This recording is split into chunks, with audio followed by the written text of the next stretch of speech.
زائد الف پڑھا تو اب بنا لا الل، لام کو لمبا نہیں کیا جائے گا۔ اب آپ دیکھیں تو دو کیٹاگریاں بنائی ہیں، ایک تو لا کنہ والی اور نیچے آفا ان ماتا والی۔ ان دونوں میں فرق کیا ہے؟ تو یہ جو اوپر الفاظ ہیں 1 2 3 4 5 اور 6، یہ جو پہلی لائن میں یہ جو 6 لفظ لکھے ہوئے ہیں، ان کے پڑھنے کے دو طریقے ہیں۔ ایک طریقہ یہ ہے کہ یہاں پر وقف کیا جائے، رکا جائے، یہاں پر وقف کیا جائے اور رکا جائے۔ اچھا اگر تو یہاں پر وقف کیا جائے گا، رکا جائے گا، تو پھر یہ زائد الف پڑھا جائے گا۔ باقی سمجھائی؟ اگر وقف نہیں کریں گے تو یہ زائد الف نہیں پڑھا جائے گا، اگر وقف کریں گے تو زائد الف۔ اب یہ دیکھیں لیکن، اگر یہاں پر ہمارا سانس ٹوٹ جاتا ہے، یہ یہاں پر ہم نے وقف کرنا ہے، تو اس کو پڑھا جائے گا لیکن۔ اسی طرح الظنون، جب وقف کریں گے یہاں پہ تو یہ پڑھا جائے گا الظنون۔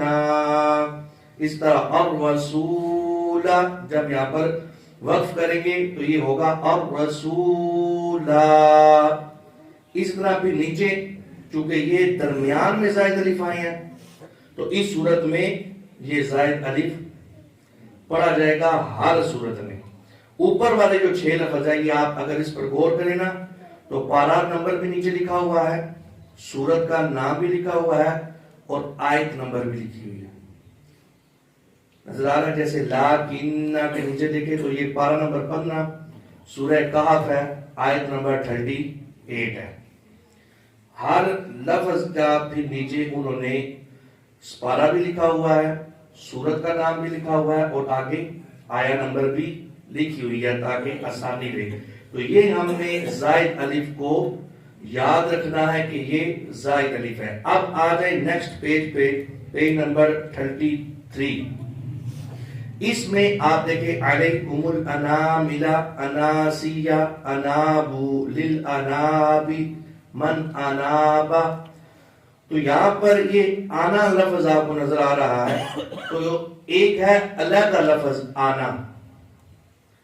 یہ جو ان مقامات میں 5 مقامات پہ ہے نا، تو یہ آنا لفظ علیحدہ نہیں ہے بلکہ یہ سارا ایک لفظ ہے، تو اس لیے یہاں پر زائد الف نہیں پڑھا جائے گا بلکہ یہ پورے لفظ پڑھے جائیں گے۔ اناملا علیحدہ لفظ ہے، اناسیہ ایک لفظ ہے، انابو ایک لفظ ہے، للانامی یہ ایک لفظ ہے، من انابا یہ ایک لفظ ہے، تو یہ پورا ایک لفظ ہے، اس لیے یہاں پر زائد الف نہیں ہے۔ البتہ اگر علیحدہ طور پر ایک علیحدہ حرف لکھا ہوگا تو یہ زائد الف ہی پڑھا جائے گا۔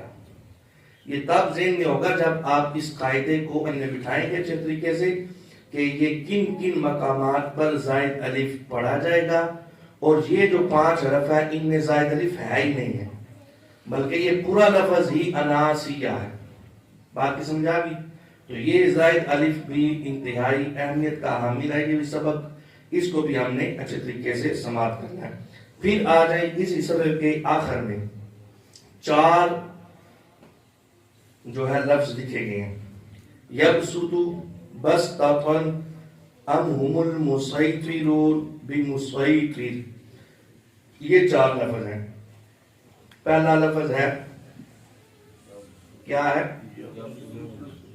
یب، با کے قلقلہ بھی ہے۔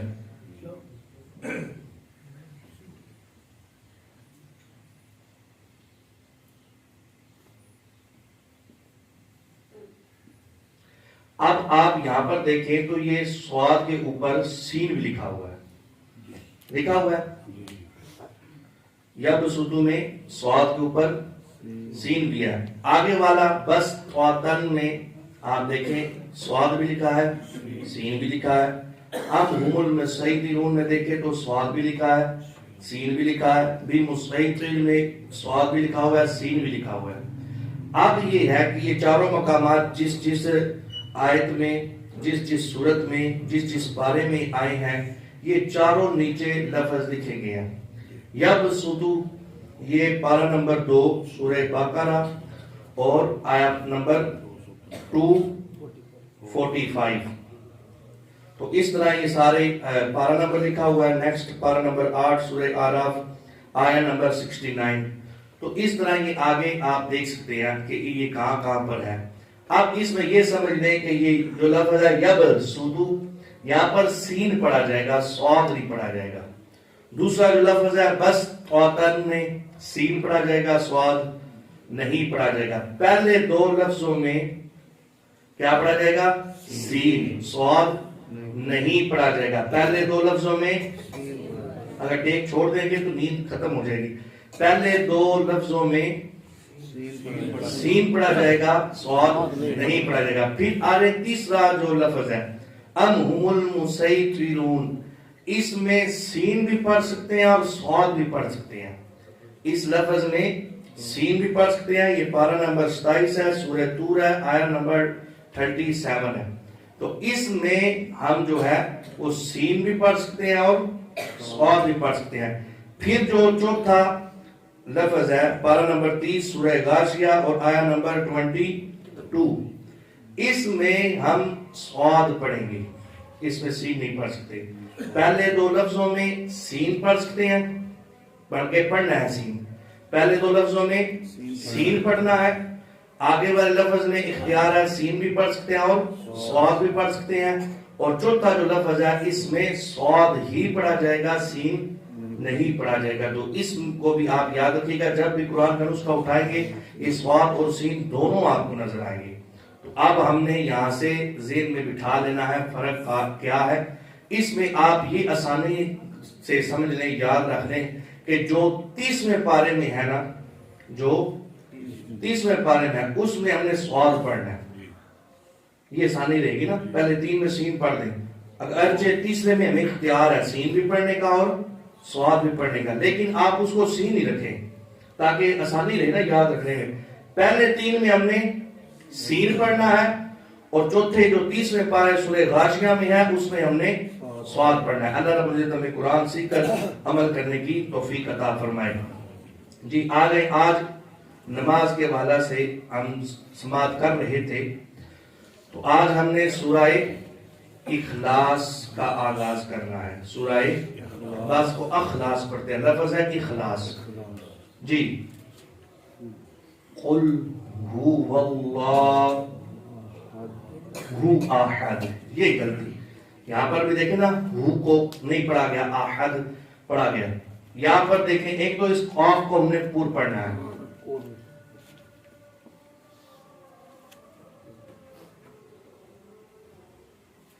قل هو اللہ احد. اب یہاں پر اکثر طور پر لفظ پڑھا جاتا ہے قل هو اللہ، قل هو اللہ، قل هو اللہ. لیکن آپ عمومی طور پر ہم پڑھتے ہیں غیر المغضوب علیہم ولا الضالین آمین بسم اللہ الرحمن الرحیم قل هو اللہ احد قل هو اللہ احد قل هو اللہ قل.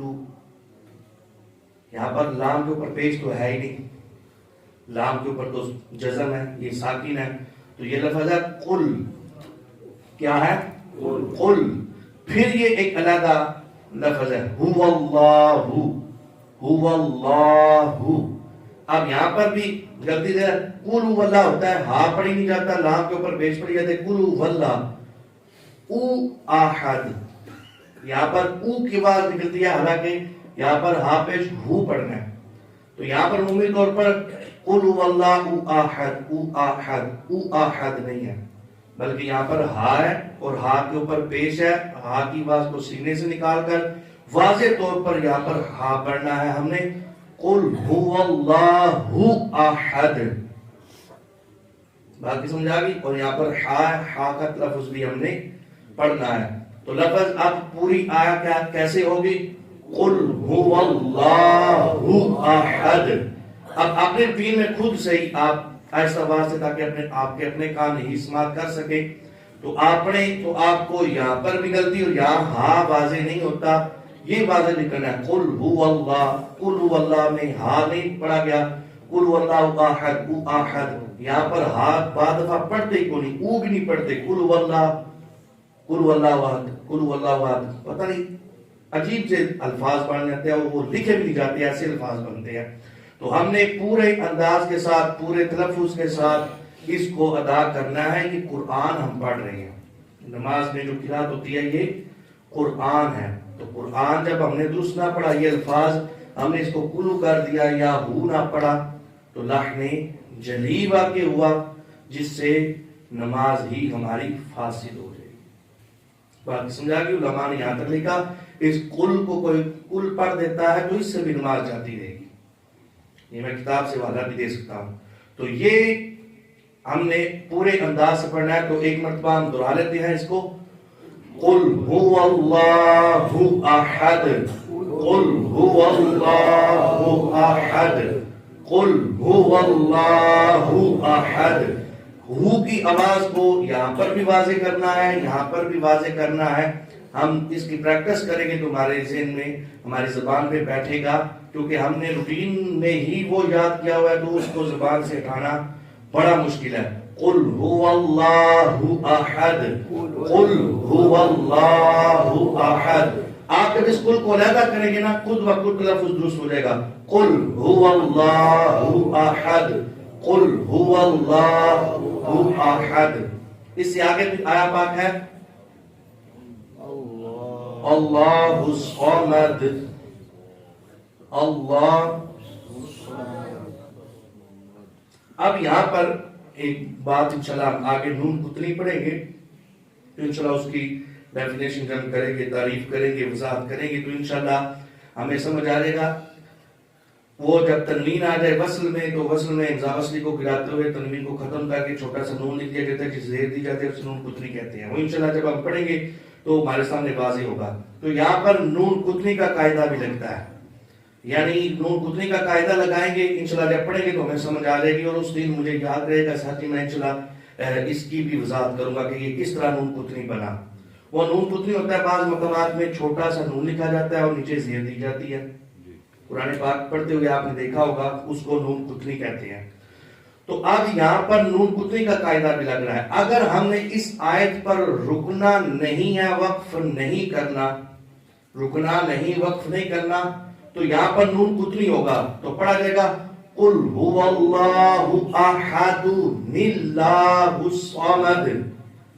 ٹھیک ہے جی, یہ اس پر تنوین ہے, یہ پیش بن جائے گی اور یہ نون کتنی پڑھا جائے گا, اور اس نون کو لفظ اللہ اسم جلالت کے نام کے ساتھ ملایا جائے گا. تو اس طرح پڑھنا بھی درست ہے. یہ میں نے ایک دو دفعہ قرات اس طرح کی تو یہ پوچھا گیا کہ آپ نے کس طرح پڑھی ہے. تو اگر اس قاعدے کا ہمیں پتا ہوگا تو یہ پوچھنے کی حاجت نہیں پڑے گی. تو یہاں پر نون کتنی کا قاعدہ بھی لگتا ہے قل هو اللہ احد اللہ الصمد. ٹھیک ہے جی, اگر وقف کرنا ہے تو پڑھا جائے گا قل هو اللہ احد اللہ الصمد. انشاءاللہ اس سے آگے ہم کل انشاءاللہ جو سورہ پاک رہے گی انشاءاللہ آگے ہم پڑھیں گے, اور کوشش میں کروں گا کہ ایک دو سورہ جو عمومی طور پر پڑھی جاتی ہے, جیسے سورہ کوثر ہے, یہ اکثر طور پر پڑھی جاتی ہے, تو کوشش کریں گے سورہ کوثر بھی ہم یہاں پر لے کر سمجھے. اللہ رب العزت ہمیں سمجھنے کی توفیق عطا فرمائے. الحمدللہ.